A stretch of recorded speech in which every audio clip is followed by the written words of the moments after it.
नमस्कार साथियों। Fast IAS academy के ऑनलाइन प्लेटफॉर्म पे आपका एक बार फिर से स्वागत है। एमबीपीएससी द्वारा 2024 में सिलेबस को रीशेड्यूल किया गया है। उसके अकॉर्डिंग एंटरप्रेन्योरशिप एक न्यू सब्जेक्ट जोड़ा गया जिसको हम कवर कर रहे हैं। अभी तक हम फर्स्ट यूनिट सेकंड यूनिट देख चुके हैं। फोर्थ यूनिट मैं कवर करा रहा हूँ और इसमें भी अभी तक हम बहुत सारे चैप्टर्स देख चुके हैं। नेक्स्ट जो चैप्टर्स है वो है आपके सक्सेस में बाधा है, इम्पीडिमेंट्स इन सक्सेस। तो हम इसको कवर करेंगे। आशा करते हैं कि आप पुरानी यूनिट्स को अच्छे से देख रहे हैं। देखने के साथ साथ जो भी आपके फ्रेंड सर्कल है उसमें आप इनको शेयर कर रहे होंगे जिससे उनकी एंटरप्रेन्योरशिप की तैयारी पूर्ण तरीके से अच्छे से हो सके। चलिए तो हम स्टार्ट करते हैं आज अपना आगे का। इम्पीडिमेंट्स इन सक्सेस।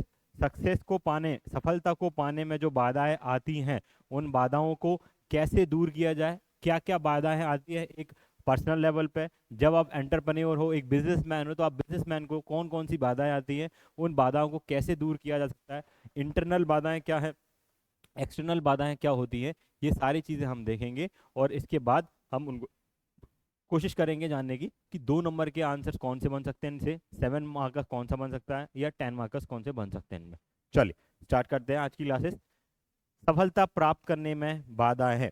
चलिए, सक्सेस क्या है, एक मल्टी फेसेट कॉन्सेप्ट है। ये हम ऑलरेडी देख चुके हैं। कल भी हमने जब सक्सेस पढ़ा था तो वहाँ ये डेफिनेशन पूरी देखी हुई है। सफलता एक बहुआयामी अवधारणा है और इसे प्राप्त करने में आने वाली बाधाएं व्यक्तिगत परिस्थितियां, लक्ष्य और वातावरण के आधार पर व्यापक रूप से भिन्न होती हैं। हालांकि कुछ सामान्य बाधाएं कई लोगों की प्रगति में बाधा बन सकती हैं। डिपेंड करता है कि आप किस तरीके से आपका माइंडसेट है और किस माइंडसेट के साथ आप जो आपके पास बाधाएं आ रही हैं उनको किस तरीके से आप डील कर रहे हैं। कुछ लोग छोटी मोटी बाधाएं होती हैं उनको बिल्कुल ही इग्नोर कर देते हैं और अपने जो फोकस है वो बनाए रखते हुए अपने टारगेट को अचीव करते हैं। कुछ लोग छोटी छोटी बाधाओं से इतने ज़्यादा प्रभावित हो जाते हैं कि जो उनका मुख्य लक्ष्य होता है उससे वो भटक जाते हैं और उसके बाद वो अपना कंप्लीटली फोकस खो देते हैं और वो उनको अनसक्सेसफुल हो जाते हैं। तो इन सारी चीज़ों को हम देखेंगे किस तरीके से ये होने वाली हैं, क्यों होती हैं, क्या कारण है जिनसे हम इनको दूर किया जा सकता है, वगैरह वगैरह। चलिए, सबसे पहले जो होता है इंटरनल ऑब्स्टेकल्स, तो हम इसको 2 पार्ट में डिवाइड करेंगे कि जो सफलता पाने में जो बाधाएं आती हैं वो सबसे पहले हम देखेंगे इंटरनल। इंटरनल कौन कौन सी बाधाएं हैं जो आपको आ रही हैं, है ना। इसके बाद फिर हम एक्सटर्नल देखेंगे। सबसे पहला फियर ऑफ फेलियर। तो हमें क्या करना है, 2 पार्ट में डिस्ट्रीब्यूशन करना है सफलताओं में बाधाओं को। ठीक है, आंतरिक बाधाएं। सबसे पहले फियर ऑफ फेलियर, ये एक बहुत बड़ी समस्या है। क्या हुआ मैं फेल हो गया तो, क्या हुआ अगर मैं नहीं कर पाया तो। ये जब आप में फियर आने लगता है तो आपका पहला आपने क्या कर लिया है, क्रॉस कर लिया है सक्सेसफुल ना होने के लिए। आप पहले एक स्टेप ले चुके हैं। जब आप बार बार फियरफुल हो रहे हैं किसी भी चीज़ को करने के लिए तो वहां पर आपको क्या होगी, सक्सेस नहीं मिलेगी। ठीक है, तो this can be paralyse individual, और यहाँ से आप क्या हो सकते हैं, पैरालाइज हो सकते हैं। Taking risk and trying new things, नया काम करने का, नया टेक्नोलॉजी अडॉप्ट करने का, नया भी जो सारी आप कुछ भी पर्टिकुलर काम कर रहे हैं, चाहे वो अपनी पढ़ाई हो। जनरली आप देखते हैं कि मेंस के जो बच्चे होते हैं या एमपीपीएससी के बच्चे होते हैं, प्रीलिम्स पढ़ते रहते हैं, प्रीलिम्स पढ़ते रहते हैं, मेंस की आंसर राइटिंग करने से घबराते हैं। फियर ऑफ फेलियर है कि क्या हुआ, लिखा हम पे नहीं लिखते बना, किस तरीके से हमने लिखा तो नंबर कम आएंगे। इस फेलियर से हम जनरली क्या होते हैं, आंसर राइटिंग करते नहीं। और जो पर्सन पर्टिकुलरली डेली बेसिस पे अपनी आंसर राइटिंग कर रहा है उसमें आप देखोगे कि वो धीरे धीरे स्लोली एंड ग्रेजुअली सक्सेस उसको मिल रही है क्योंकि वो ग्रो कर रहा है ना, प्रैक्टिस कर रहा है डेली बेसिस पे। तो ये फियर ऑफ फेलियर पहला पॉइंट हो गया। इसके बाद आप देखेंगे सेकेंड पॉइंट, जब आप देखेंगे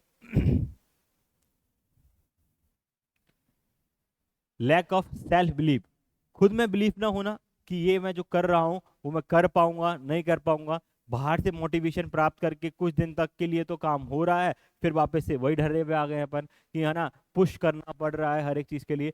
तो लैक ऑफ जब सेल्फ बिलीव इंसान में नहीं होता कि जो वो काम कर रहा है वो कर पाएगा या नहीं कर पाएगा, तो वो लैक ऑफ सेल्फ बिलीव के कारण से क्या होता है, फेलियर जल्दी आना चालू हो जाती है और सक्सेस आपसे दूर होना चले जाती है।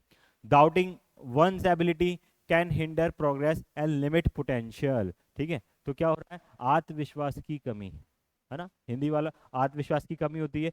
किसी की क्षमताओं पर संदेह करना प्रगति में बाधा बन सकता है और क्षमता की सीमित कर सकता है। आपकी क्षमताओं को, पोटेंशियल को क्या कर सकता है, लिमिट लगा सकता है। फॉर एग्जाम्पल जब हम एक बात करते हैं तो आप एग्जाम्पल आप यहाँ लिख सकते हैं। जैसे एक बहुत अच्छा क्रिकेट से एग्जाम्पल है, हम क्या देखते हैं, साउथ अफ्रीका की टीम को हम चोकर्स बोलते हैं, है ना। साउथ अफ्रीका की टीम को हम क्या बोल रहे हैं, चोकर्स बोलते हैं। चोकर्स क्यों बोलते हैं, क्योंकि वो सेमीफाइनल में आके हार जाते हैं, है ना। इसी तरीके का कुछ बट्टा इंडिया के ऊपर भी लगा हुआ था पिछले कुछ सालों से, लेकिन इंडिया ने इस T20 वर्ल्ड कप में अपने आप को सेमीफाइनल से जीत के फाइनल में जीत के हमने दिखाया कि किस तरीके से हम इसको ओवरकम कर सकते हैं। तो जब आप में सेल्फ बिलीव नहीं होता, है ना, जब आप अपने आप को सेल्फ डाउट करने लगते हो कि नहीं यार अब तो हम फाइनल में आके हार जाएंगे, सेमीफाइनल में आके हार जाएंगे, तो क्या होता है, जब आपने ऐसा माइंडसेट बना लिया तो फिर क्या होगा, आपको आप देखेंगे कि शायद आपको फेलियर ज़्यादा तेजी से मिल रही है और हो सकता है कि सक्सेस की रेट जो संभावना है वो कम हो जाएंगी। ठीक है, तो ये एक बहुत अच्छा एग्जाम्पल है, आप इसको इस्तेमाल कर सकते हैं कि साउथ अफ्रीका को हम क्या बोलते हैं, चोखर्स बोलते हैं, सेमीफाइनल में आके हार जाते हैं। नहीं तो इतनी शानदार टीम ये है ना, हर जगह चाहे आप इनकी फील्डिंग कंपार्टमेंट देखिए, बॉलिंग कंपार्टमेंट देखिए, ऑलराउंडिंग कंपार्टमेंट देखिए, सब जगह बहुत अच्छा परफॉर्म करती है। पर जैसे ही बड़े मैचेस आते हैं वहाँ अपने आप पे बिलीव नहीं होता कि ये मैचेस जीत पाएंगे और हार जाते हैं। ठीक है, तो बहुत अच्छा एग्जाम्पल इसका, हम इसको यहाँ पर कोट करेंगे, 2 नंबर में आएगा तो हम बिल्कुल इसको इसी तरीके से लिख देंगे। चलिए आगे है प्रोकास्टिनेशन, टालम टोल, है ना, कल करूंगा, परसों करूंगा, हाँ अभी देखता हूँ, हाँ कल देखता हूँ। और ये ऐसे जब काम पे आप टालम टोल करते हो तो आप सक्सेस से क्या होते जाते हो, दूर होते हुए चले जाते हो। Putting off task can lead to missed opportunities and decrease productivity. जब आप क्या करते हो, टास्क को कल पे छोड़ना चालू कर देते हो तो वो पाइल्ड अप होना चालू हो जाता है, और जब इकट्ठा पाइल्ड अप होता है तो बहुत प्रेशर आपके ऊपर आता है प्रोक्रास्टिनेशन से, एंड आप अंत में क्या कर देते हो, गिव अप उसके ऊपर कर देते हो। गिव अप के बाद क्या होता है, आपके पास कोई ऑप्शन नहीं बचता है और आपको फेलियर हाथ लगती है, जो आप करना चाहिए। तो एक बहुत बड़ी चीज़ है, हमारे MPPSC में भी जो स्टूडेंट्स हैं, PSC एस्पिरेंट्स हैं, उनके लिए भी एक बहुत बड़ा ये पॉइंट है कि भाई जो काम है तुरंत करना है। आज क्लास ले रहे हैं, आज का क्लास का होमवर्क आज ही कंप्लीट करेंगे, आज ही अपने नोट्स प्रिपेयर करेंगे, आज ही हम जो पढ़ा है उसका रिवीजन करेंगे, आज ही हमारी जो गलतियां हैं उनका एनालिसिस करेंगे, है ना। जब ये सब चीज़ें आप करना चालू कर देते हो तो क्या होगा, आप देखोगे कि आपकी जो हैबिट है वो एक गुड हैबिट में डेवलप हो जाती है। गुड हैबिट एक बन रही है आपकी, और आपका प्रोक्रास्टिनेशन धीरे धीरे धीरे धीरे डाउनफॉल पे आएगा और एकदम समाप्त हो जाएगा। तो जो काम आपको दिया है वो इमीडिएटली करेंगे। जितने भी सक्सेसफुल लीडर्स हुए आप उनको देखिए, प्रोक्रास्टिनेशन की हैबिट आपको किसी के अंदर नहीं दिखेगी। काम करना है, they take decision and they do that work, है ना। तो उसी अकॉर्डिंगली अगर आपको भी सक्सेसफुल बनना है, आपको भी SDM की पोस्ट चाहिए, आपको भी DSP की पोस्ट चाहिए, तो जो काम अभी समय पे करने की ज़रूरत है वो काम को आपको अभी इमीडिएटली करना ही चाहिए। चलिए आगे बढ़ते हैं। नेक्स्ट है परफेक्शनिज्म। हर काम में परफेक्शनिज्म देखना, है ना। परफेक्शनिज्म क्या करता है, आपको पैरालाइज कर देता है। आप परफेक्शन के चक्कर में जो टाइम की नीड होती है उस टाइम पे वो काम नहीं कर पाते हैं आप, और पर्टिकुलरली क्या जाता है, बहुत डिले करते चले जाते हैं और एट द एंड फेलियर हाथ लगती है। तो परफेक्शनिज्म के चक्कर में ना भागे। कोई भी इंसान कोई भी काम एक बार में या कुछ बार में परफेक्ट नहीं हो सकता। धीरे धीरे जिस तरीके से आप बढ़ेंगे, ग्रेजुअली बढ़ना चालू करेंगे और आप देखेंगे कि आपको वो काम अच्छे से आने लगा है। हम जब शुरुआत में बच्चे होते थे छोटे तो साइकिल चलाना सीखते थे। जब आप साइकिल चलाना सीखते थे आपको क्या कराते थे, प्रैक्टिस व्हील्स आपके साथ लगाए जाते थे कि भैया आप गिरो ना। धीरे धीरे ग्रेजुअली आप क्या करते हो, वो जब प्रैक्टिस व्हील के साथ कंपैटिबल हो जाते हो तो आप क्या देखते हो कि आप हौले हौले साइकिल चलाना सीख जाते हो। तो ऐसा तो नहीं है ना कि जैसे ही प्रैक्टिस व्हील्स लगाए उसी के साथ आप हवा में रफ्तार में साइकिल उड़ाना चालू कर देते हैं। तो हम परफेक्शन के पीछे ना भागें कि हमें जो करना है वो बहुत परफेक्शन से करना है। धीरे धीरे ग्रेजुअली क्या होता है, आपका परफेक्शन आना चालू हो जाता है। आप इसमें एग्जांपल लेना चाहें तो एग्जांपल आप डिजिटल से ले लीजिए, कि आज आप देखेंगे जितने भी यूट्यूबर्स आप देखते हैं उनके आप ब्लॉग्स देखते हैं, है ना। तो जो यूट्यूबर्स की आप ब्लॉग्स देखते हैं, आप उनके किसी भी टीचर्स की या किसी भी जो ब्लॉगर है उनकी आप वीडियोज उठा के देखिए, इनिशियल स्टेज की, जब उन्होंने वो ब्लॉगिंग करना चालू किया या यूट्यूब पे वो आना चालू हुए, वीडियोस डालना चालू किया, तो आप देखे हुए कि उनके नॉर्मल कैमरे से क्या है, नॉर्मल कैमरे से वीडियोस बनाई हुई हैं, है ना। जैसे जैसे व्यूज बढ़ते गए, जैसे जैसे वो स्किल्ड होते गए, तो उन्होंने अपने लेवल को क्या किया, लेवल को अपग्रेड करना चालू कर दिया। और आप देखेंगे कि आज उनकी जो क्वालिटीज ऑफ वीडियोस आ रही हैं वो एक टाइम पे बहुत रॉ, अननेचुरल सी वीडियो सी, है ना, अननेचुरली नेचुरल वीडियोस थी, बहुत ही ज़्यादा रॉ, नॉर्मल अपन जिस तरीके से कैमरे से वीडियोस बनाते हैं उस तरीके से उन्हें बना के डाल दी। पर धीरे धीरे धीरे धीरे वो कंसिस्टेंट थे, प्रोकास्टिनेशन नहीं था, बिलीव करते थे, और धीरे धीरे ग्रेजुअली लर्न करते गए, लर्न करते करते क्या हो गया, सीखते चले गए, और यहाँ पर उनका काम होता चले गया। चलिए आगे बढ़ते हैं इसके अंदर। Impostor syndrome. इम्पोस्टर सिंड्रोम क्या होता है, feeling like a fraud despite evidence of success can erode confidence. Impostor syndrome में क्या हो रहा है, सफलता के सबूत के बावजूद धोखेबाज की तरह महसूस करना आत्मविश्वास को कम कर सकता है। आप क्या कर रहे हैं, आपको पता है सक्सेस मिलने वाली है, आप टेस्ट सीरीज में नंबर भी अच्छे लेके आ रहे हैं, सब चीज़ें हो रही हैं, स्टिल आप क्या कर रहे हैं कि वहाँ पर आप अपने आप से डाउट फील कर रहे हैं, आपको लग रहा है कि आपके साथ धोखेबाजी हो रही है, नहीं कर पाऊंगा, सेल्फ डाउट तरीका है, और वहाँ पर आप क्या हो रहा है, इन सारी चीज़ों से अपने आप को क्या कर रहे हो, कमतर आंक रहे हो। ये सब इंटरनल है ना। अभी तक हम जो देख रहे हैं, परफेक्शनिज्म, प्रोकास्टिनेशन, है ना, लैक ऑफ सेल्फ बिलीव, ये फियर ऑफ फेलियर, है ना, ये सब कहाँ से आते हैं, आपके अंदर से आते हैं, बाहरी तत्व से नहीं आते। बाहर से आपको कोई पुश नहीं कर रहा, बाहर की इन्वायरमेंट से आप अभी लड़ना सीखे ही नहीं हो, ये तो अंदर का इन्वायरमेंट है जो आपके ब्रेन के अंदर है, और ये यहाँ पर आप सारी चीज़ें कर रहे हो, फेलियर आना, है ना, फिर इसके बाद में आपका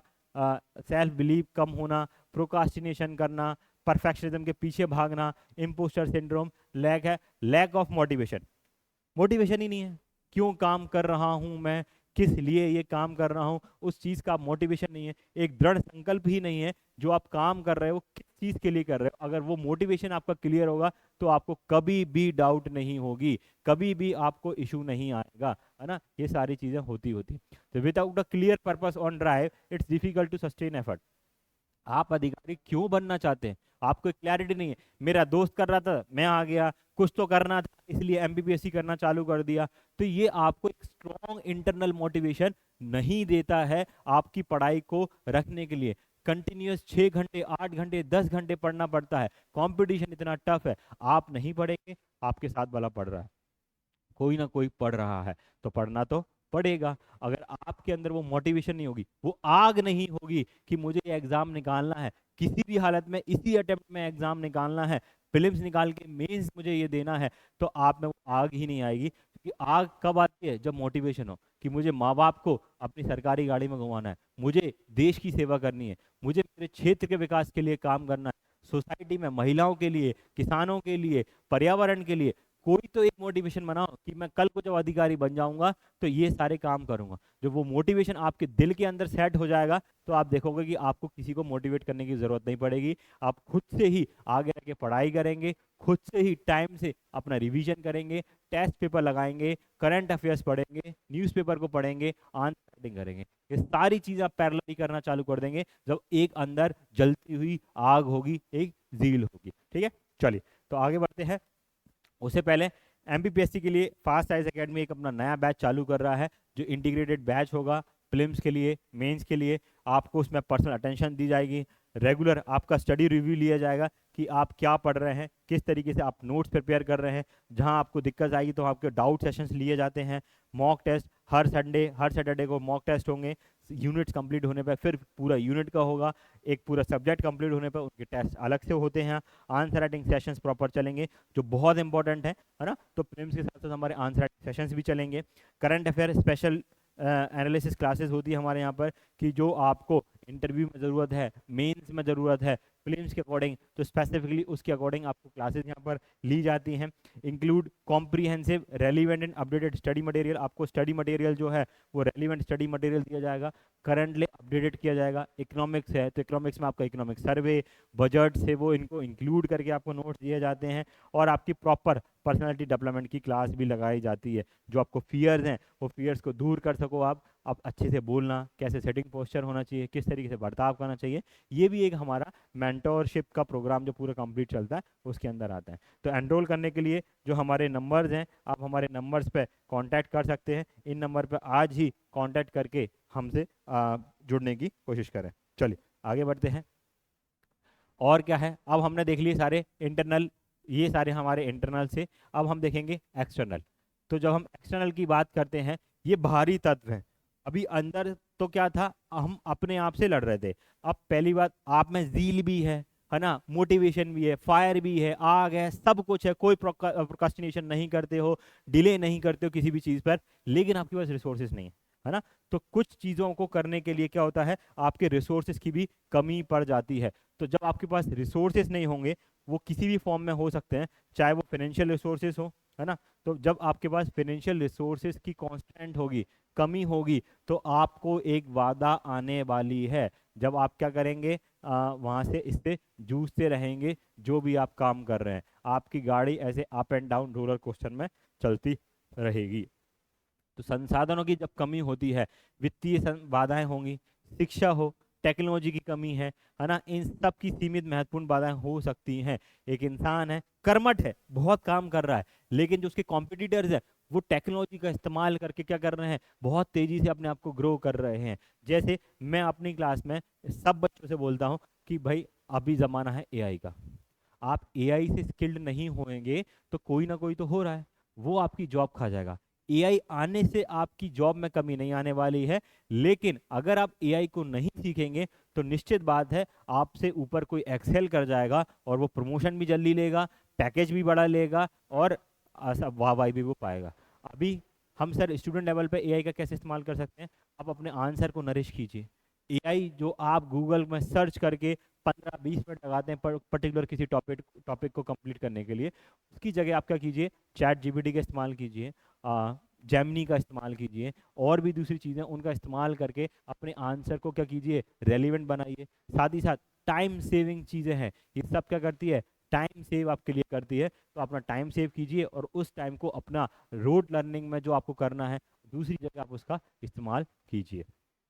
चलिए, तो समझ में आ गया लैक ऑफ रिसोर्सेज क्या है, तो कैसे कैसे बाधाएं आ सकती हैं, ये हमने देखा।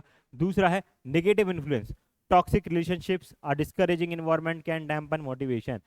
अरे तेरे से नहीं होगा, तू नहीं कर पाएगा, है ना, बड़े बड़े ख्वाब मत देख, छोटा आदमी है, छोटे ख्वाब देख। जब इस तरीके के लोग आप नेगेटिवली पीछे खींचने की कोशिश करें, तो ऐसे लोगों से तुरंत क्या हो जाइए, दूर हो जाइए। ऐसे लोगों को अपनी ज़िंदगी से किक आउट कर दीजिए और अपने आप में एक पॉजिटिव वातावरण में रखिए। कभी भी आप देखिएगा, एक एंटरप्रेन्योर के बिजनेस आइडिया के बारे में मजाक नहीं उड़ाएगा।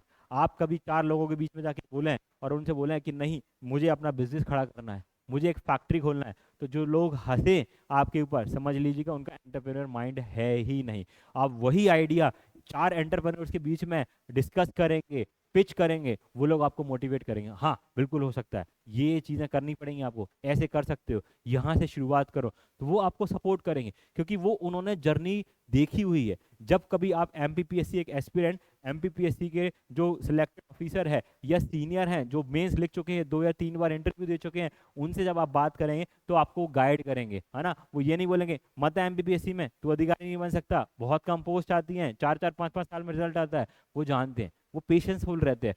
तो इन सारी चीज़ों को सीखने के लिए क्या होता है, एक पॉजिटिव इन्वायरमेंट चाहिए रहता है। जब जैसी संगति होगी वैसे ही आपको रिजल्ट देखने को मिलेगा। तो नेगेटिव इन्फ्लुएंस हमें क्या रहना है, दूर रहना है। अनफोर्सीन चैलेंजेस, अचानक से कोई बाधाएं आ जाती है जो हमने कभी प्रिडिक्ट नहीं करी है, ऐसी बाधाएं आ गई हैं, चाहे फाइनेंशियल बाधा हो, चाहे कोई नेचुरल बाधा आ गई है, अर्थक्वेक आ गया, आप जिस एरिया में काम करते थे वहाँ दंगे आ गए, नेट बंद हो गया, इंटरनेट पूरी तरीके से बंद हो गया, आपका काम पूरी तरीके से ठप हो गया है, आपको नहीं पता, सरकार ने रूल्स एंड रेगुलेशन बदल दिए, टैक्सेस ज़्यादा लगा दिए, प्रोहिबिटेड कर दिए। तो अनफोर्सीन चैलेंजेस ये कभी भी चेंज हो सकती हैं, और इनसे चैलेंज, ये क्या है, बाहरी तत्व हैं, ये सारे के सारे क्या है, बाहरी तत्व है जो आपकी सक्सेस में क्या बनती हैं, बाधाएं बनती हैं। इकोनॉमिक डाउन टर्न्स हैं, आपको आपकी जो इकोनॉमी है वो अचानक से खराब हो गई, नेचुरल डिजास्टर्स आ गए, पर्सनल क्राइसिस आना चालू हो गई, जिंदगी में अप एंड डाउन चल रही है, बीवी के साथ झगड़ा चल रहा है, घर वालों के साथ झगड़ा चल रहा है, गर्लफ्रेंड के बॉयफ्रेंड के साथ झगड़ा चल रहा है, तो इन सारी चीज़ों से क्या हो रहा है, आप अपनी पर्सनल लाइफ के कारण से प्रोफेशनल लाइफ पे अपने फोकस नहीं कर पा रहे हैं। कई ऐसे एग्जाम्पल देखे जा रहे हैं जहाँ आईएएस आईपीएस सुसाइड कर रहे हैं क्योंकि उनकी पर्सनल लाइफ में सुख शांति नहीं है ना। तो ये सारी चीज़ें हो रही हैं, इनके कारण से क्या हो रहा है, बहुत सारी समस्याएं वहाँ आ रही हैं। चलिए, तो ये अप्रत्याशित चुनौतियां हैं, है ना, समय के साथ लोगों के साथ आती हैं, कभी ना कभी किसी न किसी जिंदगी में हमेशा आ ही होंगी, और जब आप उनसे कूल काम तरीके से रह के इनसे डील करते हैं तो आगे आगे देखते हैं कि आपको सक्सेस मिल रही है। चलिए, फिर क्या है, कंपटीशन। जैसे कि हमने बताया कि आप बहुत जुझारू हैं, बहुत मेहनती हैं, दिन रात मेहनत कर रहे हैं, लेकिन सामने वाला अच्छी टेक्नोलॉजी, अच्छी मशीन्स का इस्तेमाल करके, अच्छे ह्यूमन कैपिटल का इस्तेमाल करके क्या कर रहा है, आपसे कंपटीशन में ले जा रहा है, सस्ता माल बेच रहा है, सस्ती टेक्नोलॉजी बेच रहा है, और उसके कारण से आप उससे कॉम्पीट ही नहीं कर पा रहे हैं। तो कंपटीशन एक बहुत बड़ा रोल है, जो एक्सटर्नल बाहरी बाधा है, इसके कारण से क्या हो रहा है, आपको आपका जो ड्रीम है उसको अचीव करने में समय लग रहा है। Intense rivalry can create stress and hinder growth. जो आपकी राइवरी है वो क्या कर सकती है, हिंडर कर सकती है ग्रोथ। इसलिए क्या होता है, जहाँ पर कंपटीशन नहीं है वहाँ क्या होता है कि आप तेजी से ग्रो करते हैं। जैसे इसमें एग्जांपल हम लें कि चलो, पहले इंडियन टेलीकम्युनिकेशन मार्केट जो था, टेलीकॉम मार्केट जो हमारा था, एक मिनट, हाँ जी, इंडियन टेलीकॉम मार्केट की हम बात करते हैं। इंडियन टेलीकॉम मार्केट में बहुत सारी कंपनियां थी, है ना। पहले रिलायंस भी थी जो अनिल अंबानी की थी, वीडियोकॉन एक कंपनी थी, है ना, टाटा डोकोमो एक कंपनी थी, वोडाफोन थी, आइडिया थी, एयरटेल थी, और भी बहुत सारी कंपनियां थी, बीएसएनएल जिसको हम भूल जाते हैं, अब रिवाइवली इनकी हो रही है, बहुत सारी कंपनियां थी। फिर जियो आया, जियो ने एक स्ट्रैटेजी अपनाई, और जियो ने क्या कहा, फ्री फ्री फ्री, है ना। सब ने जियो को क्या देना चालू किया, फ्री में डेटा, फ्री में कॉलिंग, सब देना चालू। और इससे क्या हुआ कि जब एक कॉम्पिटिटर आपका नई टेक्नोलॉजी लेके आया, बहुत ज़्यादा कैपिटल इन्फ्यूज उसके अंदर में कर रहा है, उससे क्या हो रहा है, उसका आपने क्या किया, इन्होंने आपका जो इनका कंपटीशन था उसको इन्होंने समाप्त करना चालू कर दिया। तो जब इस तरीके से होगा, अब रिजल्ट क्या है, आपके पास कुछ ही चुनिंदा कंपनियां बची हैं, जैसे जियो एक कंपनी बची है आपकी, फिर एक एयरटेल बची है, और वोडाफोन और आइडिया क्या हो गया, मर्ज हो गए, वोडा प्लस आइडिया मिलके क्या बन गए, वीआई बन गए। और एक आपकी सरकारी कंपनी बीएसएनएल, जिसके पास 4G 5G टेक्नोलॉजी नहीं है, अब वो 4G 5G टेक्नोलॉजी लेके आ रहा है। तो क्या हुआ, इतनी सारी कंपनीज थी, वो सारी की सारी कंपनीज को नया एक कॉम्पिटिटर आया, बहुत सारा पैसा इन्फ्यूज किया, नई सर्विसेज लेके आके फ्री फ्री फ्री देगा, आपके पास इतना पैसा नहीं है, आप उनसे कॉम्पीट नहीं कर सकते, तो क्या हुआ, आपका स्लो डाउन होना चालू हो गया, आपकी ग्रोथ रुक गई, आपकी कंपनी लॉसेस में बनाना चालू कर लिया, और आपको इतना मुश्किल हो गया अपने बिजनेस को ऑपरेट करने में, फिर आपने क्या किया, अपने बिजनेस को बंद कर दिया। तो ऐसे ही बहुत सारी कंपनी थी, टाटा डोकोमो इसी तरीके से इंडिया को छोड़ के गई, एक वीआई कंपनी करके थी वो चली गई, वीडियोकॉन कंपनी थी वो बंद हो गई। तो बहुत सारी कंपनीज बंद क्यों हुई, कॉम्पिटिटर के कारण से, कंपटीशन ने इस तरीके से एडवांटेज लिया कि उसके कारण से वो कंपनीज बंद हो गई। रिजल्ट, आज हमारे टेलीकॉम सेक्टर में सिर्फ 3-4 कंपनीज ही बची हैं जो क्या कर रही है, यहाँ पर हैं, बाकी सब कंपनीज जा चुकी हैं या बंद हो चुकी हैं। लैक ऑफ सपोर्ट, सरकार का सपोर्ट ना होना, दूसरे लोगों का सपोर्ट ना होना, है ना, बहुत सारी चीजें हो सकती है। एब्सेंस ऑफ एनकरेजमेंट, कुछ कंपनियां बहुत अच्छा कर रही हैं लेकिन उनको सपोर्ट की जरूरत होती है गवर्नमेंट लेवल से। फॉरेन में अगर सेम एक स्टील कंपनी है और स्टील कंपनी को वहाँ की गवर्नमेंट बैक कर रही है, सब्सिडीज दे रही है, सपोर्ट कर रही है, लेकिन इंडिया के अंदर में वहाँ नहीं है, तो क्या देखते हैं हम, उस तेजी से वो वहाँ ग्रोथ नहीं हो पा रही है।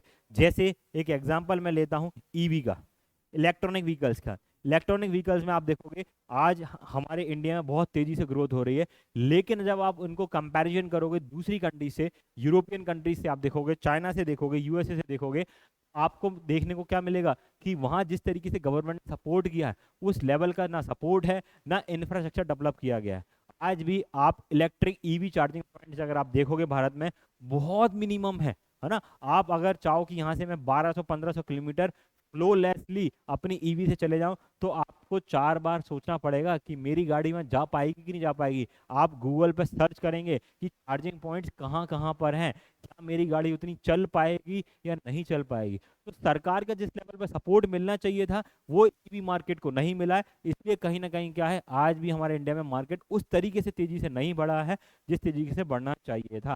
तो लैक ऑफ सपोर्ट है, गवर्नमेंट से सपोर्ट नहीं है। इसके कारण से क्या हो रहा है, ईवी कंपनीज को बहुत डिफिकल्ट हो रहा है अपने मार्केट को स्टैब्लिश करने में, तेजी से ग्रो करने में। वंस ये एक सपोर्ट सरकार से बहुत तेजी से मिलना चालू होगा तो हम देखेंगे कि जो ईवी कंपनीज है वो भी बहुत तेजी से ग्रो कर रही हैं, और हमारा जो पॉल्यूशन को नेट न्यूट्रलिटी वाला जो हमारा पॉइंट है कि 2070 तक भारत को कार्बन एमिशन को जीरो करना है, वो हम तेजी से आगे बढ़ेंगे उसको कंप्लीट करने के लिए। चलिए, तो लैक ऑफ सपोर्ट यहाँ हम देख चुके हैं, ठीक है। अब भाई इन सारी जो समस्याएं हैं, इन समस्याओं को कैसे ओवरकम किया जाए, किस तरीके से हम इन समस्याओं को खत्म कर सकते हैं, है ना। दे आर नॉट इंस्ट्रूमेंटेबल, है ना, ये इंस्ट्रूमेंटेबल नहीं है। By recognizing these obstacles and implementing strategies to overcome. अब इनको जब आपको ओवरकम करना है किसी भी चीज को, अगर आपकी आंसर राइटिंग खराब जा रही है तो आप क्या करेंगे, प्रैक्टिस करेंगे। कोई बिजनेस में आपकी मार्केटिंग अच्छी नहीं है तो मार्केटिंग को आप अच्छा करने की कोशिश करेंगे। आपका ह्यूमन रिसोर्स अच्छा नहीं है तो आप अच्छे लोगों को हायर करके अपनी कंपनी में काम कराना चालू करेंगे। तो जो चीज़ की कमी हो रही है, आप सेल्फ इंटरनल आपको समस्या है, डिसिप्लिन की कमी है, प्रोकास्टिनेशन की कमी है, तो आप क्या करेंगे, अपने लेवल पे पर्सनालिटी डेवलपमेंट का काम कीजिए, पर्सनालिटी डेवलपमेंट क्लासेस लीजिए, डिसिप्लिन लेके आइए, मेडिटेशन कीजिए, है ना। जो ये ऐसी सर्विसेज प्रोवाइड करते हैं, बिजनेस एंटरप्रेन्योर्स होते हैं जो बिजनेस एंटरप्रेन्योर्स को सर्विस प्रोवाइड करते हैं, आप वहाँ पर कोचिंग लेते हैं, आप उनके सेशंस अटेंड करते हैं कि किस तरीके से मैं अपने बिजनेस को ग्रो करूँ, किस तरीके से अगर टेक्नोलॉजिकल लेवल पे आप पिछड़ रहे हैं तो टेक्नोलॉजी को कैसे मैं अपने बिजनेस के अंदर इनकल्ट करूँ। ये सारी चीज़ें जब आप करना चालू कर देते हैं तो आप जो आपके इंटरनल और एक्सटर्नल जो समस्या हैं उनसे ओवरकम करना चालू कर देते हैं। चलिए, ये बाधाएं कठिन हो सकती हैं लेकिन ये दुर्दनीय नहीं है। इन बाधाओं को पहचान कर और उन्हें दूर करने के लिए रणनीति को लागू करके व्यक्ति सफलता प्राप्त करके ही संभावना को काफी हद तक बढ़ा सकता है। प्रमुख रणनीतियों में शामिल है, ओवरकम करने के लिए प्रमुख रणनीति कौन सी होंगी हम वो देख लेते हैं। सबसे पहले सेटिंग क्लियर गोल्स, स्पष्ट आप अपना क्या रखिए, लक्ष्य निर्धारित कीजिए कि भाई मुझे 2025 तक क्या करना है, वेल सेटल्ड होना है। वेल सेटल्ड कैसे होना है, ये XYZ जॉब में मुझे लगना है, इतने का मेरा पैकेज होना चाहिए, इस तरीके से मैं अपनी फैमिली को स्टैब्लिश करूंगा। आप क्लियरली अपने गोल्स को डिफाइन कीजिए। पर्सनल लाइफ है तो बिजनेस है तो बिजनेस में लिखिए कि बिजनेस मुझे इस तरीके का बिजनेस मुझे क्या करना है, स्टैब्लिश करना है। इस बिजनेस के अंदर मेरा टर्नओवर अगले 5 साल के अंदर 50 करोड़ का होना चाहिए, मैं लगभग 200 लोगों को हायर करूंगा। और इस तरीके से आप क्या करते जाएं, अपने टारगेट्स को, गोल को लिखते जाएं, सेट करते जाएं, अचीव करते जाएं और आगे बढ़ते हुए चले जाएं। ठीक है, तो विशिष्ट मापन योग, प्राप्त करने योग्य, प्रासंगिक और समयवृद्ध स्मार्ट लक्ष्यों को परिभाषित करना दिशा प्रदान करता है। क्या करेंगे, specific, measurable, achievable, relevant and time bound smart goals provide कीजिए। उन गोल्स को देखिए कितना आप अचीव कर रहे हैं, टाइम टू टाइम उनका कीजिए रिव्यू लीजिए। रिव्यू में देखिए कि आप वो सक्सेस अचीव पा रहे हैं कि नहीं पा रहे हैं, गोल्स आपके हिट हो रहे हैं, अगर हो रहे हैं तो आपने क्या किया जिनके कारण से गोल हिट हो रहे हैं, और क्यों अगर गोल हिट नहीं हो रहे तो क्या रीजन है उनको गोल को हिट नहीं हो रहे हैं। वापस से नई स्ट्रेटेजी बनाइए, वापस से उन पर काम कीजिए और वापस से अपने टारगेट को हिट कीजिए। चलिए आगे बढ़ते हैं। बिल्डिंग रिसाइलेंस, है ना, लचीलापन लाना। जैसी सिचुएशन आ रही है उसके अकॉर्डिंग क्या ले रहे हो आप, डिसीजन ले रहे हो। रिलेक्टेंट नहीं हो, मैं तो ऐसे ही काम करूंगा, मेरे पापा ऐसे ही काम करते थे, मैंने ऐसे ही काम सीखा है। कोई आपसे अच्छे से काम कर रहा है, आपको सक्सेस दे रहा है, तो यूं नहीं कि हम वो उसको अडॉप्ट नहीं करेंगे। जमाने के साथ चेंज हमें होना पड़ता है। चेंज विद द चेंज और चेंज विल चेंज यू, है ना। एक बहुत सीधी सिंपल सी कहावत है, समय अनुसार आपको चेंज परिवर्तन अपने अंदर, अपनी संस्था के अंदर, ऑर्गेनाइजेशन के अंदर लाना चाहिए। और अगर आप वो चेंज धीरे धीरे अडॉप्ट करते चले जाएंगे तो आप देखेंगे कि आप इस दुनिया के लिए, इस बिजनेस के लिए रेलिवेंट बने हुए हैं और आप सक्सेसफुली अपने आप को क्या कर रहे हैं, आगे बढ़ाते हुए जा रहे हैं। Developing the ability to bounce back from a setback is crucial, है ना। तो कोई भी क्रूशल सेटबैक लग रहा है, नेचुरल डिजास्टर आ गया, है ना, इकोनॉमिकल फेलियर हो गया, कुछ चीज़ें थी जो ब्रेकआउट हो गई, अब उनके बाद आप क्या कीजिए, अपने आप को स्ट्रांगली खड़ा कीजिए और खड़े होने के बाद दौड़ना चालू कीजिए फिर से, है ना। ये सारी चीज़ें इसके अंदर आपको देखने को मिली। कल्टिवेटिंग अ ग्रोथ माइंडसेट, हमेशा जो माइंडसेट आपका होना चाहिए वो कैसा होना चाहिए, ग्रोथ माइंडसेट होना चाहिए, ना कि क्या होना चाहिए, आपका कमजोर माइंडसेट होना चाहिए। जब ग्रोथ माइंडसेट होता है, एक टारगेट अचीव किया, चलिए अब यहाँ में सेटिस्फाइड नहीं होना, इससे आप ऊपर जाना है, फिर ये अचीव किया, फिर इसके ऊपर गए, फिर ऊपर गए, तो हमेशा कंटिन्यूटी ग्रोथ माइंडसेट के साथ आप चलेंगे तो आपको सक्सेस मिलती रहेगी। आप इस दुनिया के लिए, अपने समाज के लिए और अपने लिए भी क्या बने रहेंगे, रेलिवेंट बने रहेंगे। चलिए कैसे, believing in one's ability to learn and improve, foster perseverance, perseverance continuity होना चाहिए। जब तक मैं अपने लक्ष्य को निर्धारित नहीं कर लेता, जब तक मैं अपने लक्ष्य को पा नहीं लेता, तब तक मैं छोड़ूंगा नहीं, फोड़ेंगे नहीं, तब तक छोड़ेंगे नहीं। तो जब ये आप अपने अंदर लेके आ जाएंगे तो क्या होगा, आपको सक्सेस मिलती रहेगी। चलिए ये देखिए, कुछ डायग्राम्स भी हमने अपने पीपीटी के अंदर इंकल्ट करके रखे हुए हैं। इसमें क्या होता है, ग्रोथ जो माइंडसेट है, failure is an opportunity to grow. तो जो ग्रोथ माइंडसेट होता है वो क्या कहता है, मुझे फेलियर हुई, जैसे हमने देखा था थॉमस एडिसन ने 10,000 बार बल्ब बनाए और वो फेल हुए, तो उनका क्या कहना था कि मैं जानता हूं कि 10,000 बार बल्ब कैसे नहीं बनाए जाते। उन्होंने ये नहीं कहा कि मैं 10,000 बार फेल हुआ। तो ये क्या है, ग्रोथ माइंडसेट है, जो दिखाता है कि फेलियर आपको अपॉर्चुनिटी लेके आती है। लेकिन एक फिक्स्ड माइंडसेट होता है, वो क्या बोलता है, failure is the limit of my ability. मैं फेल हो गया, मुझसे ये काम नहीं हो सकता, मैं इस काम के लिए बना ही नहीं हूँ, मैं पीएससी के लिए बना नहीं हूँ, मैं यूपीएससी निकाल ही नहीं सकता। तो ये आपने क्या कर लिया, एक फिक्स्ड माइंडसेट अपना कर लिया है। ज्यादातर लोग एक दो बार फेलियर मिलने के बाद क्या होता है, ऐसा फिक्स्ड माइंडसेट अपना बना लेते हैं और उसके बाद से क्या होता है, वो काम नहीं कर पाते हैं। ठीक है, चलिए तो हमें क्या करना है, ग्रोथ माइंडसेट बना के रखना है, ना कि फिक्स्ड माइंडसेट बना के रखना है। अगेन एमपीपीएससी का नया बैच चालू हो रहा है, आप एनरोल करें, इंक्वायरी करें, दिए हुए नीचे नंबर पे आप इंक्वायरी कर सकते हैं और इन नंबरों पे कॉन्टेक्ट करके हमसे बात करें और डेमो लें। 7 दिन की डेमो क्लासेस चल रही हैं, वो लीजिए, आप जानेंगे कि हम दूसरों से किस तरीके से अच्छे से आपसे काम कराते हैं, किस तरीके से अच्छे से आप कोर्स को कंप्लीट कर रहे हैं। चलिए आगे बढ़ते हैं। ओवरकमिंग ऑब्स्टेकल्स, सीकिंग सपोर्ट, जब आपको लगता है कि आप कहीं स्टक्ड हो गए तो दूसरे लोगों से सपोर्ट लीजिए। टेक्निकल सपोर्ट वो हो सकता है, आपके कोचेस का सपोर्ट हो सकता है, आपकी फैमिली का सपोर्ट हो सकता है ना। कई बार ऐसा होता है कि हमें बहुत सारी चीज़ें टफ लगती हैं और वो इंसान दूसरा कोई आता है, आपको सपोर्ट करता है और इजीली वो आप यूं निकाल के लेके चले जाते हैं और काम वहाँ कर लेते हैं। चलिए, तो सपोर्ट लेने में कोई बुराई नहीं है, नहीं हम बाहर से सपोर्ट नहीं लेंगे, दुनिया क्या सोचेगी, इस तरीके की बातें हमें नहीं करना चाहिए। और जब हमें लगता है कि हमें सपोर्ट की सॉरी सपोर्ट की ज़रूरत है तो हमें सपोर्ट लेना चाहिए। नेटवर्क स्ट्रांग बिल्ड करना चाहिए हमें। Building a strong support network can provide encouragement and guidance. तो जब हमें तकलीफ होती है, जब आप अपने एंटरप्रेन्योरशिप का क्या करते हैं, है ना, एक बिजनेस माइंडसेट के साथ एक नेटवर्किंग करते हैं, तो उसमें क्या होता है, आपको क्या होती है, सफलता मिलने की चांसेस बढ़ जाती हैं। जब आप मेंस कर रहे हैं, अपनी प्रिपरेशन के फेज में है ना, पीएससी की तैयारी कर रहे हैं, मेंस में हो, प्रीलिम्स निकाल दिया है, समझ नहीं आ रहा है मेंस की प्रिपरेशन कैसे करें, तो आपके जो सीनियर्स हैं, आपके जो सिलेक्टेड ऑफिसर हैं, भाई बहन हैं, आप उनसे क्या करते हैं, सपोर्ट लेने की कोशिश करते हैं। आप अपने टीचर, जो भी गुरु हैं आपके, जिनसे आप पढ़ रहे हैं, उनको पूछते हैं, सर मैं कैसे पढूं, किस तरीके से सिलेबस को टाइम बाउंडली कंप्लीट करूं। ये सारी चीज़ें जब आप करते हैं तो क्या होता है, आप देखते हैं कि आपका एक पॉजिटिव माइंडसेट होता है और पॉजिटिव माइंडसेट के साथ ही आप क्या करते हैं, आप आगे बढ़ना चालू कर देते हैं। ये पिक्चर बहुत अच्छे से बता रही है कि जब आपको ज़रूरत पड़ी तो आपने किसी से सपोर्ट लिया और सपोर्ट लेके वहाँ से उठ के खड़े हुए और भागना फिर से आप चालू कर देंगे।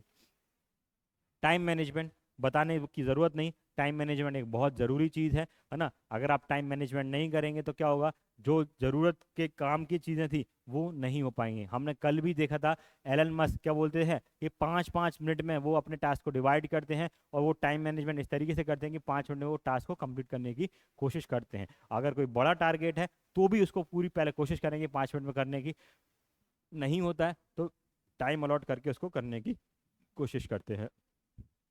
चलिए आगे बढ़ते हैं। अब हम देख चुके हैं ये सारी चीज़ें, इंटरनल एक्सटर्नल ऑब्स्टेकल्स देख लिया हमने। एंटरप्रेन्योर की क्या क्या समस्याएं आती हैं, एक बिजनेसमैन को क्या क्या बाधाएं आती हैं सक्सेस पाने में। तो entrepreneurship while filled with promise and potential is also fraught with challenges, common impediments that enterprises face. कौन कौन से हैं वो देख लीजिए। लैक ऑफ स्टार्टअप कैपिटल, मेरे पास जज्बा है, काम करने वाले लोग भी हैं, लेकिन शुरुआत करने के लिए पूंजी नहीं है। सबसे पहले तो समस्या यही आती है। मेजोरिटी स्टार्टअप्स जो फेल हो जाते हैं वो यही है कि उनको इनिशियल स्टेज पे वेंचर कैपिटलिस्ट या वेंचर फंड उनको नहीं मिलता है, इससे होता है उनको नुकसान हो जाता है। नेक्स्ट, कैश फ्लो मैनेजमेंट, पैसे का सही मैनेजमेंट नहीं कर पाना। पैसा मिला, फंडिंग हुई, फंडिंग पूरी तरीके से क्या कर दिया, बिल्डिंग खरीदने में लगा दी, है ना, मार्केटिंग में लगा दी। तो फंड का अच्छे से डिस्ट्रीब्यूशन ना करना, ये भी एक आपका कारण बन जाता है कई बार, जो आपका बिजनेस फेलियर में एक बहुत बड़ी मेजर प्रॉब्लम बन जाती है। नेक्स्ट है कॉस्ट कंट्रोल, हम जो प्रोडक्शन कर रहे हैं उसकी कॉस्ट कंट्रोल नहीं कर पा रहे हैं। जो हम प्रोडक्ट बना रहे हैं वो 500 रुपये का बन रहा है, हमारा कंप्यूटर 350 में बेच रहा है। तो जब कॉस्ट कंट्रोल नहीं होगी तो सामने वाला आपका प्रोडक्ट 500 में क्यों खरीदेगा। सेम चीज सेम क्वालिटी 350 में मुझे मिल रही है और आपका 500 में मिल रहा है, तो आपका कॉस्ट कंट्रोलिंग अच्छी नहीं है। तो कॉस्ट को आप नीचे लेके आएंगे, व्यवहारिक बनाएंगे अपने प्रोडक्ट को। कॉम्पिटिटिव मार्केट में एज लेना है तो कंपटीशन के हिसाब से प्रोडक्ट बनाना पड़ेगा, प्राइस कॉम्पिटिटिव रखनी पड़ेगी, तब जाके आपका प्रोडक्ट क्या होगा, बिक पाएगा। कॉस्ट कंट्रोल करना जरूरी है। मार्केट सैचुरेशन, मार्केट में सैचुरेशन है, डिमांड ही नहीं है किसी चीज की। जब डिमांड ही नहीं है किसी चीज की तो आप क्या करोगे, आपका मार्केट सैचुरेट होता चले जाएगा। आइडेंटिफाइंग अ निश और unique selling proposition can be a challenging. आप किस चीज पे चैलेंज सेल कर रहे हो। जब रिलायंस जियो इंडियन मार्केट में 2015-16 के अंदर एंटर हुई तो उससे पहले बहुत निश मार्केट था, बहुत टफ था। रिलायंस जियो ने एक ब्रिलियंट सुपर स्ट्रैटेजी अपनाई। उन्होंने क्या किया, उनको समझ में आ गया इंडियन मार्केट को कैप्चर करना है तो इंडियन मार्केट को फ्रीबी की लत लगानी पड़ेगी। उन्होंने क्या किया, फ्रीबी की लत लगाई, फ्री फ्री फ्री चलाना चालू किया, internet free, calling free, text message free, सब कुछ फ्री। और लोगों ने तेजी से क्या किया, उनके कनेक्शन लेना चालू किए। जब एक बार उनको लत लग गई तो उसके बाद से उन्होंने रिचार्ज कराना चालू किया। धीरे धीरे धीरे धीरे ग्रेजुअली उन्होंने अपने प्राइजेस बढ़ाना चालू किया। रिसेंटली आपने देखा होगा लास्ट मंथ ही उन्होंने 20% से फिर से अपने क्या किए, रिचार्ज पैक्स की रेट बढ़ा दिए। अब जो पैक जब एक टाइम 2017-18 में 400-350 का मिलता था, आज वही 3 महीने वाला 81 डेज वाला पैक आपके 900 रुपये 800 रुपये का मिल रहा है। तो उन्होंने बहुत बढ़िया स्ट्रैटेजी अपनाई। स्ट्रैटेजी क्या थी, लत लगाओ, लोगों को शौकीन करो। लोगों को लत एक बार लग जाएगी तो लत आसानी से छूटती नहीं है ना। It's like a drug, drug हो गया है। हमारे यूथ है वो पागल है, दिन भर फोन में घुसा हुआ है, फोन में क्या कर रहा है, गेम खेल रहा है, पबजी खेल रहा है या रील्स को स्क्रॉल किया जा रहा है। और वो इतना मदहोश है उस चीज़ में कि उसको ना अपनी बेरोजगारी दिखती है, ना आपको अपने घर की समस्याएं दिखती हैं।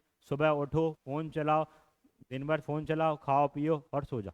ये बहुत सारे यूथ की एक लाइफस्टाइल हो चुकी है जो बहुत ज़्यादा दुखी करती है कि हमारा यूथ, जो इंडिया वर्ल्ड में सबसे यंगेस्ट पॉपुलेशन वाली कंट्री है, वो क्या कर रहा है, फ़ोन के अंदर हैबिटेड एडिक्टेड होके बैठा हुआ है। आपने अच्छा बुरा नहीं जानता है, जस्ट थोड़ा सा दुख हुआ, फ़ोन खोला, रील देखी, खुश हुए, सो गए।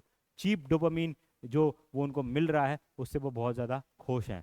आपको अगर सक्सेस पानी है तो डोपामीन के पीछे ना भागिए, ऑक्सीटोसिन के पीछे भागिए। केमिकल्स होते हैं आपकी बॉडी में, जब आप टफ हार्ड वर्क करते हो तो क्या होता है, ऑक्सीटोसिन रिलीज होते हैं आपकी बॉडी के अंदर में से। उस ऑक्सीटोसिन के पीछे भागिए, ना कि चीप डोपामीन के पीछे भागिए।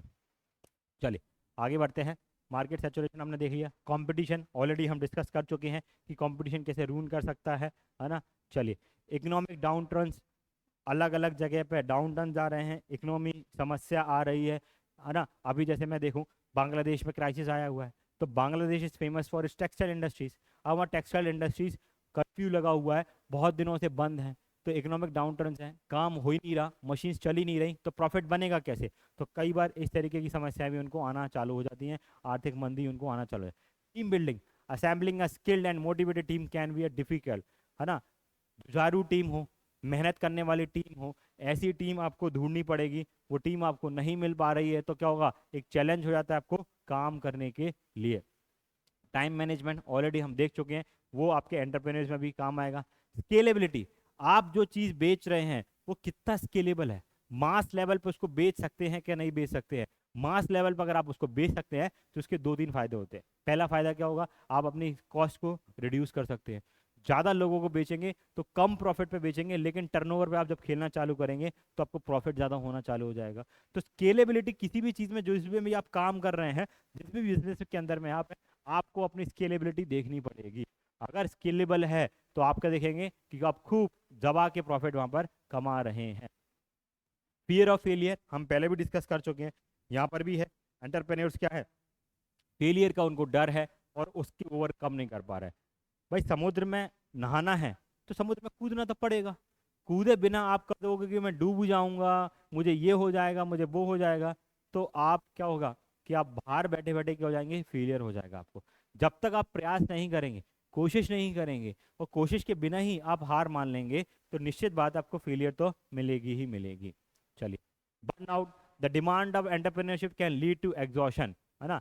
उद्यमिता की मांगें थकावट का कारण बन सकती हैं। अलग अलग नया नया चैलेंज आ रहे हैं, नई नई टेक्नोलॉजी इतनी तेजी से अपग्रेड हो रही है कि आपको मार्केट के साथ मेंटेन करना कई बार डिफिकल्ट हो जाता है, और इन सब चीज़ों में आपको बर्न आउट होने लगता है और आप गिव अप करना चालू कर देते हैं, या अपने बिजनेस को क्या कर देते हैं, क्लोज कर देते हैं। वही बात है, चेंज विद द चेंज और L change will change you. अगर आप मार्केट के चेंज के हिसाब से अपने आप को चेंज नहीं करते हैं, इसका बहुत अच्छा एग्जाम्पल मैं आपको बताता हूँ कि जब इंडिया में 2016 के अंदर में 8 नवंबर को हमारे यहाँ क्या हुआ, डीमोनेटाइजेशन हुआ। मोदी जी आए, मोदी जी रात को 8 बजे आते हैं, कहते हैं मित्रों आज से 500 के और 2000 के नोट बंद, है ना। 1000 के और 2000 के नोट उन्होंने बंद कर दिए उस टाइम पे जो थे। तो 1000 के, 2000 का तो बाद में लेके आए, 500 और 1000 के नोट बंद किए। अब बहुत सारी दुकानदार जो थे वो रिलेक्टेंट थे कि हमें ऑनलाइन क्या नहीं लेना, पेमेंट लेना ही नहीं है, ऑनलाइन हम पेमेंट को एक्सेप्ट ही नहीं करेंगे, हम पेमेंट एक्सेप्ट नहीं करना चाहते। तो क्या हुआ, उनसे धीरे धीरे जो कस्टमर थे वो दूसरी जगह जाना चालू कर दिया। यंग कस्टमर जो थे वो क्या कर रहे हैं, आजकल ऑनलाइन पेमेंट कर रहे हैं यूपीआई के थ्रू, इतनी बढ़िया सुविधा है। तो बहुत सारे लोग शुरुआत में रिलेक्टेंट थे, उन्होंने अपने बिजनेस में क्या पाया कि उनकी सेल्स डाउन जाती जा रही है, जस्ट बिकॉज क्योंकि वो ऑनलाइन पेमेंट नहीं ले रहे हैं। तो आपने देखा होगा जो बहुत सीनियर क्लास के जो लोग थे, जो बिजनेस चला रहे थे, जनरल स्टोर चला रहे हैं, कपड़े की शॉप है, स्टील के बर्तन की शॉप है, इन शॉप्स पे वो पहले ऑनलाइन बिजनेस नहीं लेते थे, वो ऑनलाइन पेमेंट नहीं लेते थे। इस कारण से क्या हो रहा था कि उनकी सेल्स जो थी वो डाउन होती चले जा रही थी।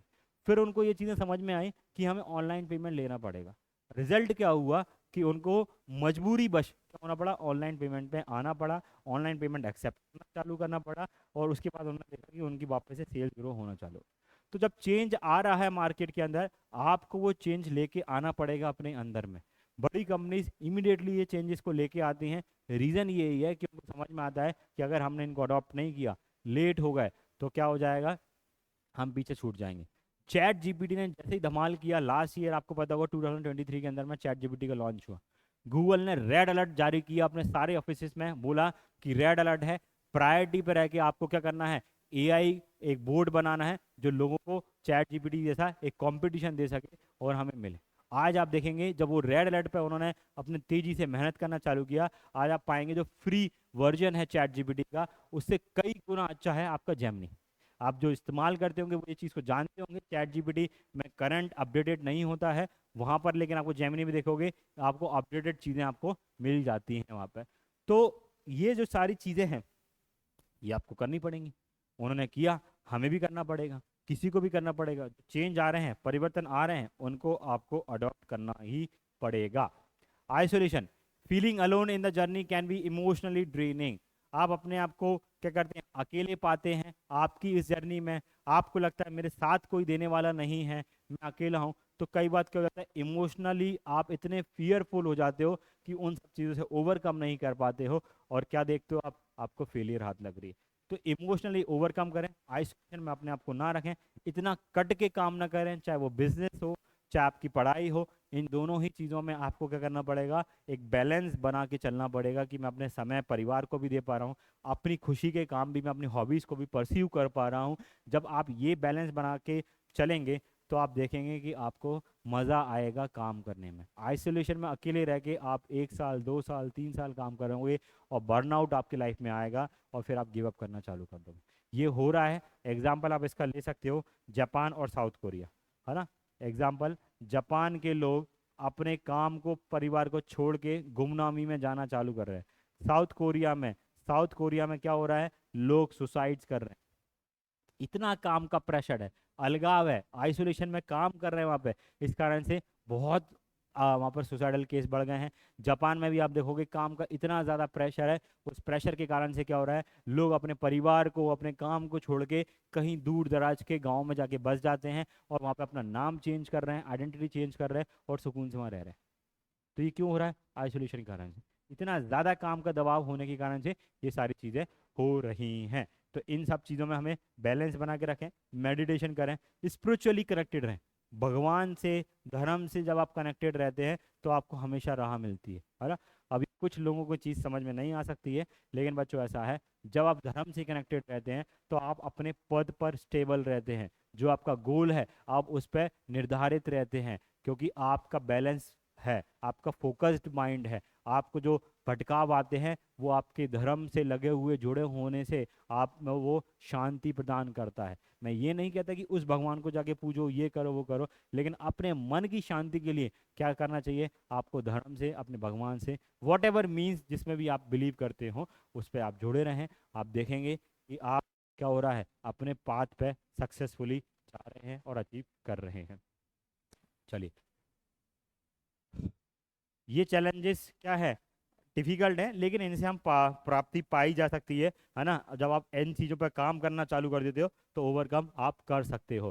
पर्सनल चैलेंजेस क्या आते हैं बिजनेस के अंदर, रोबस्ट बिजनेस प्लानिंग आपको ज़रूरत होती है। इमीडिएट बिजनेस प्लानिंग करें, जो भी आपका काम कर रहे हैं उनकी बिजनेस प्लानिंग करें। प्रॉपर प्लानिंग करेंगे तो नेविगेशन होना चालू हो जाएगा कि किस तरीके से आपको आगे काम करना है। स्ट्रैटेजी बनाइए, हफ्ते भर की स्ट्रैटेजी, महीने भर की स्ट्रेटजी, और उसको डिवाइड कर दीजिए डेली बेसिस पे कि डेली मुझे ये काम करना है। तो जब आप वो complete daily daily task complete करेंगे तो वीकली अचीव होगा, वीकली अचीव होगा तो आपका ऐसे मंथली अचीव होना चालू हो जाएगा और आपको सक्सेस मिलना चालू हो जाएगी। फाइनेंशियल मैनेजमेंट हम देख चुके हैं, आपको क्या होना चाहिए, पर्सनल चैनल फाइनेंशियल मैनेजमेंट होना चाहिए। आपको सैलरी आई, सैलरी से पहले आपके इतने सारे खर्चे हो जाते हैं कि आप इन्वेस्टमेंट नहीं कर पाते। तो कभी आपके पास इमरजेंसी आई तो इमरजेंसी के टाइम पे आपके पास पैसा ही नहीं है। तो ये सारी चीज़ें प्रबंध करके रखिए। मार्केट रिसर्च, क्या चल रहा है मार्केट में, मैं पहले भी एग्जांपल दे चुका हूँ। नोकिया कंपनी पूरी तरीके से तबाह हो गई, मोटरोला, ब्लैकबेरी, कोडैक, ये सारी कुछ कंपनियां थी जो मार्केट में जो नई टेक्नोलॉजीज आ रही थी उनको अडॉप्ट नहीं कर पाए, मार्केट रिसर्च को अपने स्ट्रांग नहीं कर पाए, और अंत में क्या देखना पड़ा, ये कंपनियां पूरी तरीके से खत्म हो गई। जो दुनिया की दिग्गज कंपनी थी, एक टाइम पे नोकिया पूरी दुनिया में राज करती थी, ऐसी कंपनी क्या हो गई, आज लगभग समाप्ति पर है, पूरी तरीके से कंप्लीट हो चुकी है। स्ट्रॉन्ग टीम बनाइए, अच्छे लोगों को, अपने से ज़्यादा टैलेंटेड लोगों को, अपने से ज़्यादा इंटेलिजेंट लोगों को लेके आइए जो स्पेशलिस्ट हो उस चीज़ में। आप ये मत सोचिए कि मैं ही सारे काम करूंगा। जब एक ही इंसान सब तरीके के काम करता है तो वो कोई भी काम अच्छे से नहीं कर पाता है, और रिजल्ट क्या होता है, फेलियर हाथ लगती है। तो एक अच्छी टीम को हायर करने में एक टाइम लगाइए, वहाँ से टाइम जब आप लगाएंगे, अच्छे लोगों को हायर करेंगे, अच्छे पैकेज पे हायर करेंगे, तो आप देखेंगे कि आपकी जो कंपनी है वो ग्रो कर रही है तेजी के साथ। Self care, prioritising physical and mental health is essential for long term success. अगर आपको लॉन्ग टर्म सक्सेस चाहिए तो फिजिकल फिटनेस के साथ आपको मेंटल फिटनेस भी आपकी बहुत ज़रूरी है। तो दोनों में बैलेंस बना के रखिए, ज़्यादा स्ट्रेस मत लीजिए, एक्टिव रहिए फिजिकली, जिम हिट कीजिए, वर्कआउट कीजिए, है ना, रनिंग पे जाइए, योगा कीजिए। इन सारी चीज़ों के साथ जब आप बैलेंस मेंटेन करेंगे तो आप देखेंगे आपकी प्रोडक्टिविटी भी इंक्रीज हो रही है और आपको काम में भी मज़ा आ रहा है। चलिए, तो इस तरीके से हमने एंटरप्रेन्योरशिप लेवल पर क्या समस्या आती हैं, पर्सनल लेवल पर क्या समस्या आती हैं, ये सारी चीज़ें हम देख चुके हैं। तो क्या बाधाएं थी आपकी सक्सेस में, इस तरीके से चैप्टर यहाँ पर पूरा होता है। आशा करता हूँ मैं कि आपको ये बहुत अच्छे से समझ में आया होगा ये एंटरप्रेन्योरशिप यूनिट बहुत इजी है अगर आप प्रैक्टिकल एस्पेक्ट में इसको समझने की कोशिश करते हैं। इसकी पीडीएफ आपको टेलीग्राम पे अपलोड कर दी जाएगी, वहाँ आपको पीडीएफ मिल जाएगी, तो आप वहाँ से अपने नोट्स बना सकते हैं। इसी तरीके से हमें जुड़े रहिए, हमारे कंटेंट को, वीडियोस को ज़्यादा से ज़्यादा शेयर कीजिए, सब्सक्राइब कीजिए हमारे चैनल को और लाइक भी कीजिए। शुक्रिया, थैंक यू।